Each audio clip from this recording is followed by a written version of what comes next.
Well, while we've heard some of the background to the Reserve Bank review from the Treasurer today, along with new information that a Treasury report looking at its woeful track record of forecasting commodity prices might give the budget a boost. So let's bring in here Richard Yetsenga, the Chief Economist at the ANZ Bank. Richard, always good to chat to you on the program here.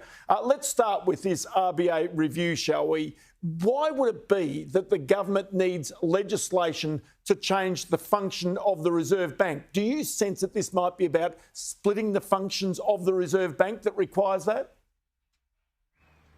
Look, it's possible. I mean, the government's talked about two sets of changes. One that I guess requires parliamentary approval through legislation, and the other one that they can do without parliamentary approval. And the Treasurer has been clear in flagging that the review would consider both types of changes, and the Treasurer has given us a few hints as time's gone on, and it does seem like there'll be both types of changes involved.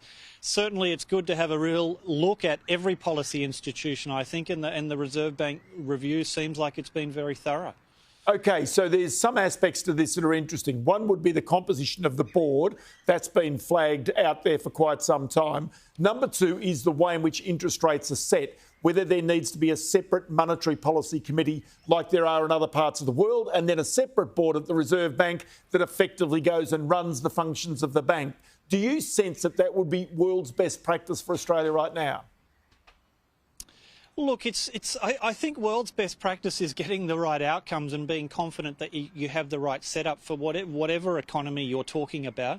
There are a range of countries that run setups of the type you talk about, where the management issues, if you like, are separate from the policy issues. I certainly can see some advantages in that, but I think, like any CEO of any company, the two things are ultimately related. Management of the company, the intellect you need, the type of challenge that you have internally obviously also affects the sort of advice and ultimately the output you can provide. Some separation is good. I think it'll be finely balanced as to whether people think it's a step forward or not. OK, so the Reserve Bank has become the first of the major central banks around the Western world to keep interest rates on hold. Now, it's not to say that others won't do it in the future, but given the fact that the jobs market remains so strong, and you saw even over the weekend that the property markets, we'll talk about those later, have also had a very strong performance, is there a chance the Reserve Bank might be embarrassed by this pause to those interest rates if the economy simply just keeps on rolling along?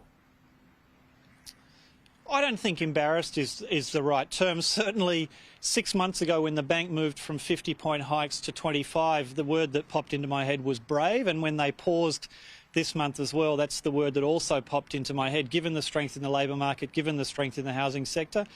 By the same token, this is really about balancing a whole lot of different objectives. Ideally, what we have is a monetary policy tightening cycle that does squeeze inflation out of the system, as hurtful as that is to some parts of the community, but also sustains the gains in the labour market we've had the last couple of years, and particularly around women's employment. We've really hit some great milestones around their participation in the labour force, share of full-time employment, the fall in the part-time share of the workforce. I think all of these things would be great to hang on to. If pausing for a month or a couple can help the bank get some balance around that, I think that's a good process.